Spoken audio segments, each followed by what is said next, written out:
Welcome to CarTech. Today we're diving into the world of automotive flops, the cars that simply couldn't win over American buyers. From overhyped releases and design missteps to pricing disasters, these are the models that failed spectacularly in the US market, and the reasons why.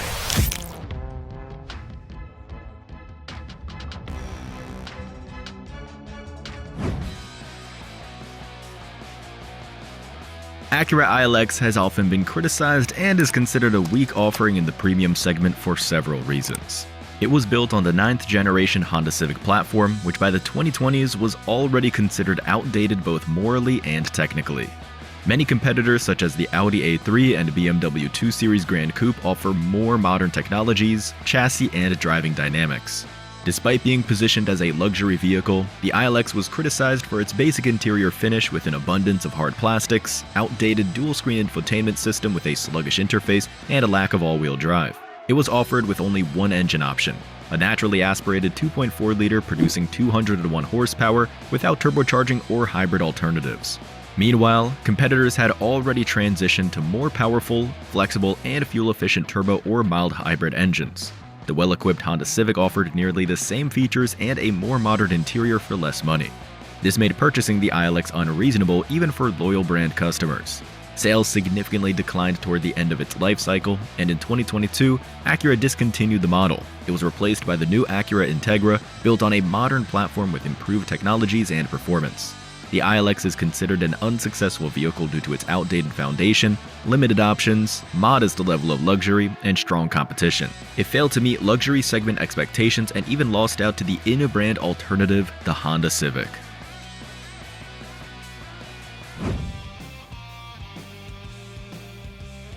Hyundai Nexo, a hydrogen-powered crossover marketed as an eco-friendly alternative to electric vehicles, faced extremely low demand due to a number of objective drawbacks. The main barrier was the virtually non-existent infrastructure. Outside of California, hydrogen fueling stations are nearly absent, and even within the state, their number is insufficient for everyday convenience. This makes the model unsuitable for most American consumers. An additional blow came from the high cost of hydrogen. Refueling the Nexo is more expensive than charging an electric vehicle, while offering a comparable range but less convenience. At the same time, the number of electric vehicles on the market is growing rapidly, supported by a much more developed charging infrastructure, broad dealership networks, and increasingly affordable prices, which puts hydrogen technology at a clear disadvantage. The situation was worsened by a major recall of nearly all Nexo units sold in the US due to potential hydrogen leaks and fire risk, seriously damaging consumer trust in the technology. Moreover, the model is sold only in a limited number of states, and even there, it's not always available. All these factors, technical, economic, and logistical, make the Hyundai Nexo a product for a very narrow audience, and it is currently unable to enter the mass market.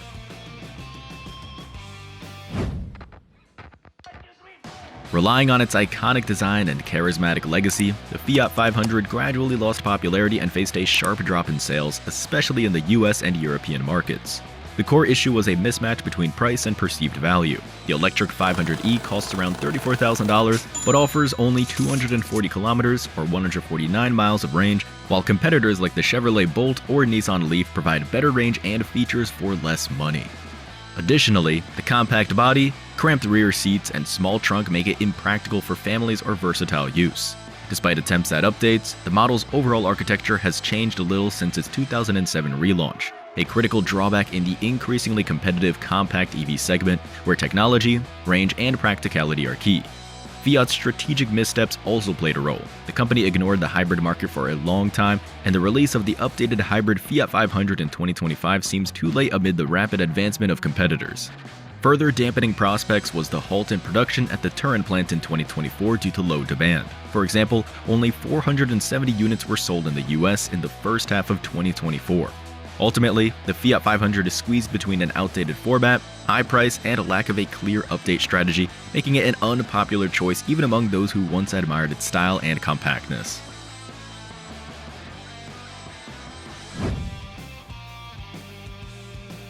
Despite offering a high level of comfort, rich features, and a competitive price compared to the Mercedes-Benz S-Class or BMW 7 Series, the Genesis G90 has failed to achieve significant market success for several objective reasons.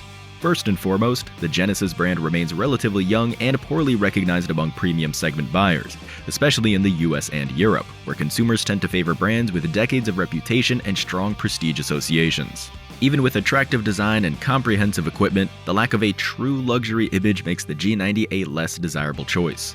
Another obstacle is its limited dealership network. Unlike Lexus, Audi, or BMW, Genesis has few sales and service locations, which reduces consumer trust and complicates the buying process. Additionally, the premium sedan market has shrunk sharply in recent years as buyers increasingly switch to luxury crossovers and SUVs, causing demand for models like the G90 to fall regardless of brand. Finally, the G90 lacks hybrid or electric versions, which is becoming a crucial factor for buyers focused on eco-friendliness, tax incentives, or future resale value. With a starting price of $90,000, many buyers opt for vehicles that appear more innovative or carry a more established status. As a result, the G90, despite its objectively high execution quality, is still perceived more as a niche alternative rather than a full-fledged competitor to classic flagships.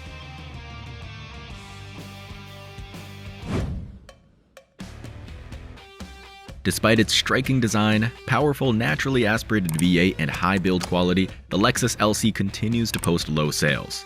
First, the car is positioned as a luxury Grand Tourer coupe, but its high starting price of $105,200 makes it less accessible to a broad audience. Second, in today's market, where consumers increasingly prefer crossovers and electric vehicles, demand for two-door coupes is declining. Moreover, the LC suffers from technological shortcomings. Its outdated infotainment system with a difficult-to-use touchpad and the lack of modern features like Android Auto and Apple CarPlay make it less appealing to tech-savvy buyers. Additionally, despite its impressive looks, the LC's performance falls short of competitors in the same price range, such as the Porsche 911 or BMW 8 Series. Lastly, a limited dealer network and low model awareness among consumers also contribute to weak sales.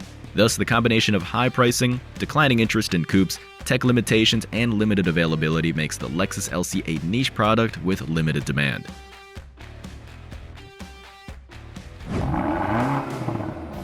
Despite being the most powerful production vehicle in the brand's lineup and the flagship of the M Series, the BMW XM turned out to be a commercial failure due to several factors. The first and most obvious barrier was its price. With a starting cost of around $160,000, the XM is BMW's most expensive SUV, automatically limiting its potential customer base. Even with offered discounts of $20,000 to $25,000, its price remains higher than that of both its competitors and other high-performance BMW models like the X5M and X6M, which offer comparable performance and technology for significantly less. The XM's design also sparked controversy. Its aggressive exterior, massive grille, complex lines, and unconventional lighting design failed to resonate, even with loyal fans of the brand.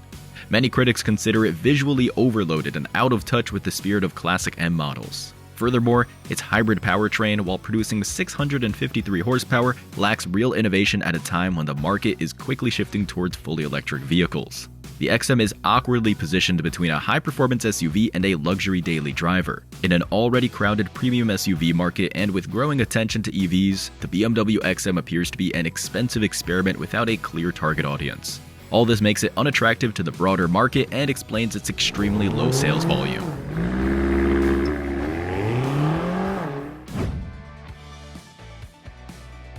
Once an iconic city car with eye-catching design and a unique character, the Mini Cooper has been losing ground in recent years and showing weak sales.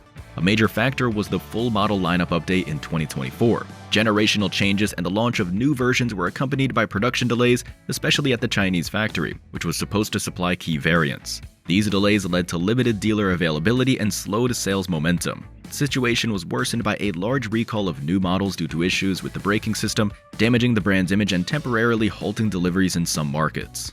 Beyond logistical and reputational challenges, Mini Cooper is also affected by a global shift in consumer preferences. Interest in compact hatchbacks is declining, while demand has shifted to crossovers and SUVs, which offer more practicality. Even among remaining compact car enthusiasts, the Mini often loses out to competitors due to its high price, cramped interior, and limited cargo space. Despite its image as a premium compact car, many buyers now see the Cooper as overpriced, especially given its history of reliability issues. Altogether, these factors make the Mini Cooper increasingly irrelevant, especially in an era of growing competition from more spacious, versatile, and technologically advanced models.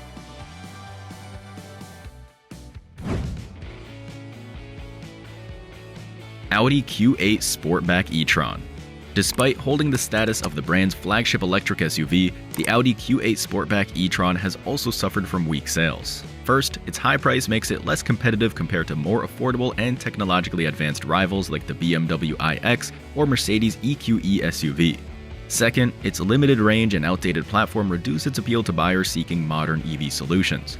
Additionally, internal competition, particularly from the more technologically advanced and stylish Audi Q6 e-Tron, is cannibalizing sales. Finally, the production challenges and high logistics costs at the Brussels plant where the model is assembled contributed to Audi's decision to end production of the Q8 e-Tron in 2025.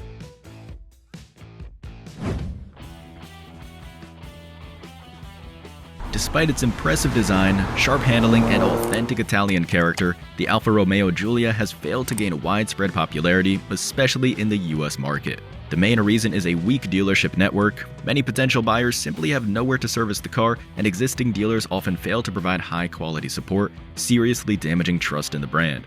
This is compounded by a near-total lack of marketing, while rivals like BMW, Mercedes, and Lexus invest heavily in advertising and brand visibility.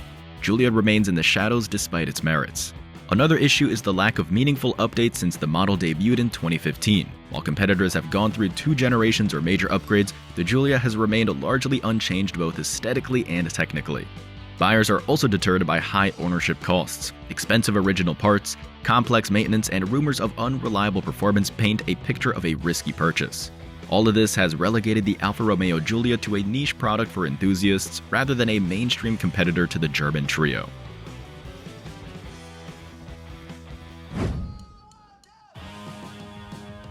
Though praised for driving enthusiasts as one of the last affordable rear-wheel drive coupes with a manual transmission and excellent handling, the Subaru BRZ has seen steadily declining sales, particularly in the US market. In 2025, sales fell by 36.7% compared to the previous year, with just 178 units sold in April, a 65% drop year over year. The main issue is limited availability. Dealers across the country report shortages, closed orders, and unstable supply from the manufacturer, deterring even interested buyers.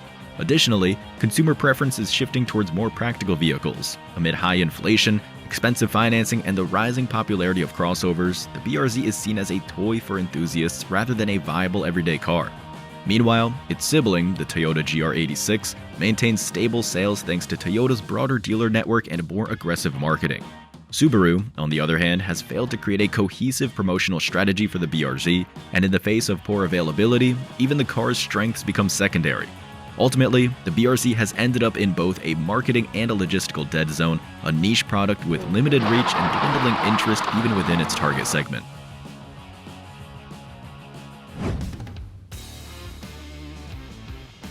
Once the benchmark for flagship Japanese luxury sedans, the Lexus LS is now facing a serious decline in consumer interest. Even in its traditionally strong US market, LS sales fell from over 9,000 units in 2018 to just over 2,000 in 2023. Against competitors like the Mercedes-Benz S-Class and BMW 7 Series, which are regularly updated and offer cutting-edge technology, the LS appears outdated. Since the launch of its 5th generation in 2017, the model has seen no radical improvements in either design or technology. Meanwhile, prices remain high, starting at $81,000 for the base version and up to $116,000 for the LS 500h Hybrid, making it an unappealing choice even for loyal Lexus fans. An additional blow was the LS's withdrawal from some markets, such as the UK, where only 3 units were sold in 2024. As a result, the Lexus LS finds itself caught between a changing market, lack of innovation, and inflated pricing, losing relevance even within its traditional segment.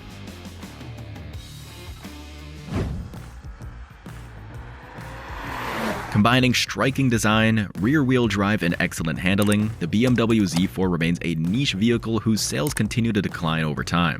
In an era dominated by crossovers and EVs, a compact 2-seater roadster with limited cargo space and a starting price of $53,600 fits less and less with the needs of mainstream buyers.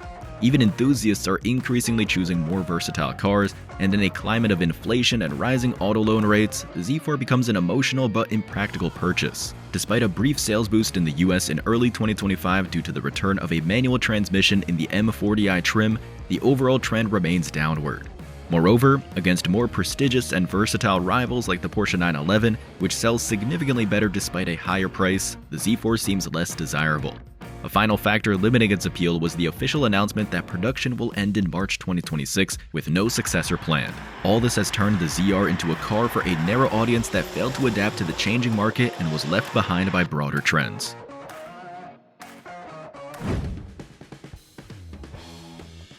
Despite being a legendary model within the brand and offering outstanding performance, the Audi R8 has experienced a steady sales decline in recent years, eventually leading to the end of its production in early 2024. Since its debut in 2006, the R8 was marketed as a more accessible alternative to supercars, but over time, it lost its relevance. By 2022, only about 1,000 units were sold in the US, while the closely related Lamborghini Huracan sold 3 to 4 more times. Key reasons include its high price, starting at $160,000, and changing market trends. Premium buyers are now more focused on SUVs or EVs. Additionally, Audi has committed to electrifying its lineup, abandoning further development of gasoline-powered supercars. As a result, the company shifted resources to new EVs and discontinued not just the R8, but also models like the Audi TT. The R8, which never received significant technical upgrades or an electric reimagining, ended its life as a niche, expensive, but increasingly outdated product.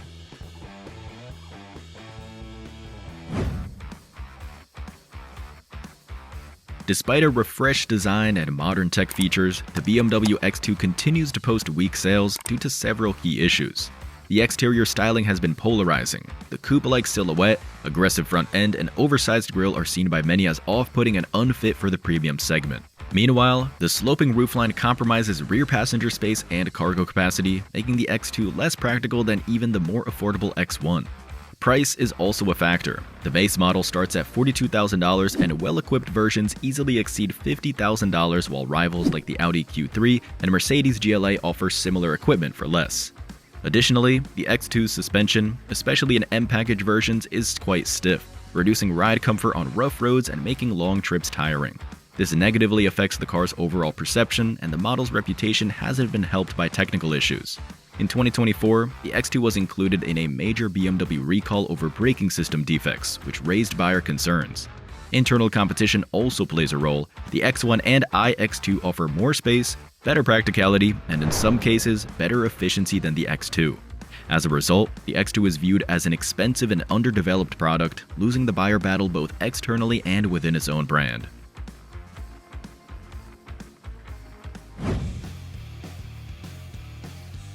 Once a popular subcompact crossover, the Buick Encore has lost its market position over time due to a combination of factors. A major reason was the introduction of the newer and slightly larger Buick Encore GX, which featured a more modern design, expanded functionality, and nearly the same price. This created internal competition within the brand's lineup and confused buyers who often didn't understand why they should choose the outdated Encore. The Encore remained visually unchanged throughout its production run, making it look dated compared to competitors with bold styling and digital features. Additionally, the model was criticized for its weak engine and uninspiring handling, which particularly deterred younger drivers seeking more excitement even in an affordable crossover. Reliability concerns also plagued the Encore, especially in its early years when engine, transmission, and electrical issues were common.